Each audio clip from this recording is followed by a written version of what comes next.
My name is Kermit Harris. I am the program manager for the industrial careers here at College of the Mainland. I oversee all of the industrial crafts here. This particular classroom is for our I&E program, which is instrumentation and electrical. This is mostly refinery work. The instrument techs, they build, maintain, and repair the machines that the operators work on. This is one of those things you can't get wrong. If you get this wrong within the refineries, it could cost people's lives and jobs. So it's what we have here, all the equipment you see here is actual trainers that will help you learn the process, but in a safe manner. We have state-of-the-art equipment, state-of-the-art curriculum as far as getting a lot of our equipment through tech labs. They train us on the equipment. They work wonders for us, and we really appreciate what they do and how they do things. They make it easier to understand what we're working on and what we're working with. The students that take this class, it gives them a leg up. It gives them that prerequisite knowledge that they need going into the refineries, even though the refinery is going to train you how they want to train you because each site is totally different.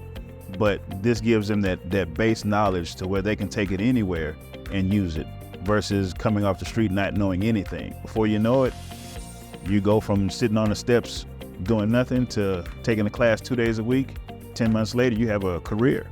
I've literally had that happen. I met a group of guys at an apartment complex. I approached them and said, hey guys, would you guys like to take a class? And one guy said, yeah, I would like to. Brought him into the office, told him about all the different crafts we had. He took the class and now he's working.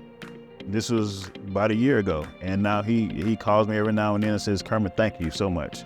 Now he has a daughter, I think she's 2 now, and it changed his life completely. I love helping people. I love being able to give people some guidance or insight, I would say, to what life is about. My road to getting where I am today was a bit rocky, but I appreciate everything that I went through, and God put me in a position to help people. I always want to put people in the right place. I always want to show people that there is a light at the end of the tunnel. I love seeing people grow and graduate, or when we go to have our graduation ceremony, and when I see the students that I recruited or that I put in the program walk across the stage and they beat their chest, they're waving to their families, and that him screaming in the crowd, and it's like, I had a hand in that, I didn't take the class, I didn't do the studying, but I put them in the right place to do so.